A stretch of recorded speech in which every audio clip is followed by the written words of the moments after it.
Eu sou Yui Fernandes e, como prometido, o tema do vídeo de hoje é sinistro.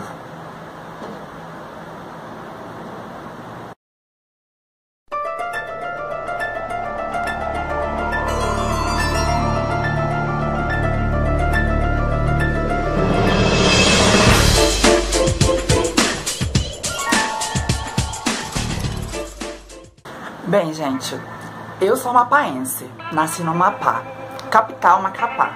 Como qualquer cidade situada no coração da Amazônia, nós crescemos rodeados de lendas e mitos, histórias e aparições e as tão famosas, conhecidas, famigeradas visagens.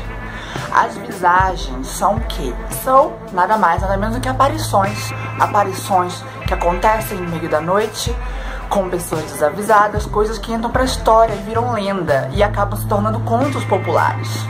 Nós somos um povo muito ligado à natureza. Por ser uma cidade que ainda tem a alma de cidade pequena, nós somos muito ligados à nossa fauna, à nossa flora, aos nossos rios e às nossas florestas. Como os antigos da nossa cidade costumam dizer, nossas florestas, nossos rios, nossos igarapés ainda têm dono. Os donos que eles falam são os espíritos protetores da natureza, né? Pai da mata, pai do rio, mãe do rio. O pai do rio muitas vezes é dito como o próprio Boto. O Boto é tido como o pai do rio. Tem um palácio no fundo das águas doces do rio Amazonas. A Yara, mãe dos rios, vive penteando os cabelos, encanta os homens. Pai da mata, o velho barbudo, cheio de folhas nas barbas, que expulsa os caçadores da floresta. São histórias que a gente cresce ouvindo dos nossos avós, dos nossos bisavós, dos nossos tios. E é uma coisa que é passada de geração em geração e tá muito viva ainda hoje na gente. A gente é um povo medroso, a gente é um povo muito supersticioso, a gente tem muito medo de visagem. E é uma coisa que a gente acredita, é uma coisa que faz parte do cotidiano do macapaense, é a visagem. O clima da cidade, tudo que existe em volta, cria essa atmosfera mística.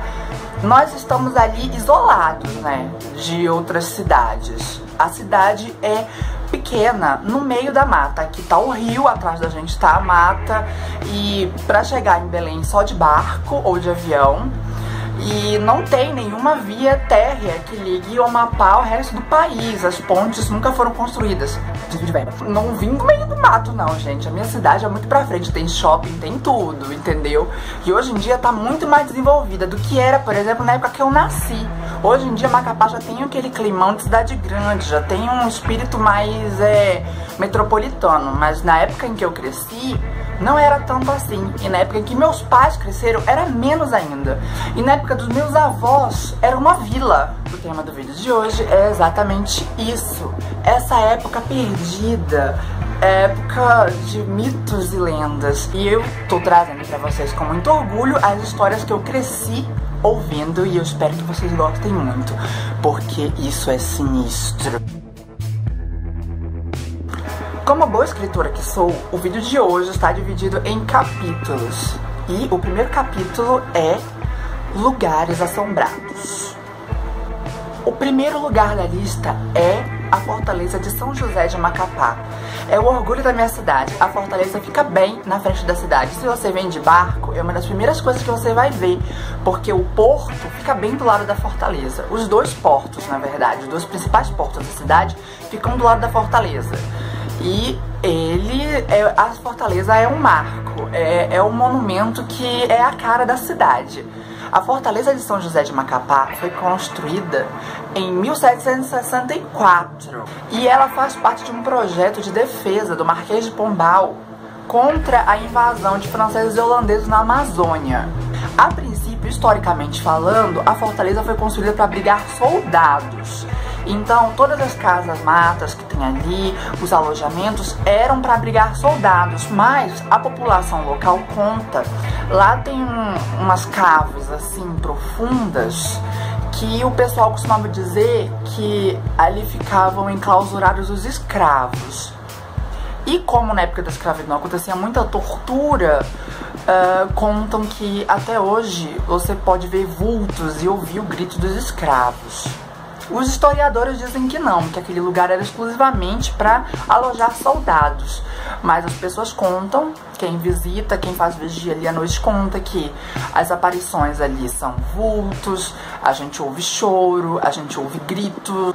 Inclusive, no centro da fortaleza tem um fosso engradado que na época do Brasil colônia, quando o rio enchia, aquele fosso enchia também. E o pessoal conta que eles colocavam os escravos lá dentro. Daí a maré subia e as pessoas morriam afogadas, grudadas contra a grade. E dizem que o mesmo foi repetido na época da ditadura.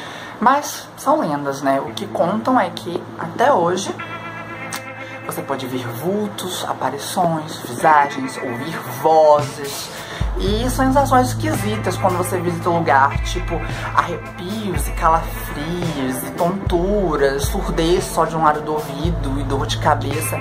Eu mesma senti isso a primeira vez que fui lá. Eu realmente senti. Eu era bem criança, eu devia ter uns 9, 12 anos, eu não sei, mas eu senti uma energia muito estranha enquanto eu estive lá.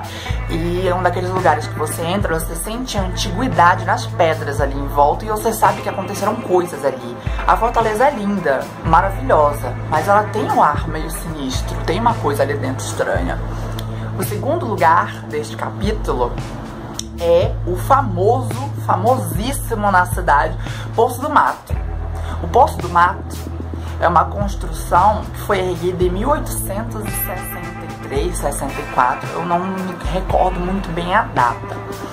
Ela foi erguida, foi feita para dar início ao projeto de distribuição de água na cidade, então Vila. E na época, o poço ficava, na época que ele foi construído, o poço ficava exatamente no meio de uma área de mato, era muita floresta, era uma floresta fechada ali. Hoje em dia não, hoje em dia é o bairro do Laguinho, o poço fica exatamente no meio de uma rua hoje. Mas na época, ele ficava cercado de mata.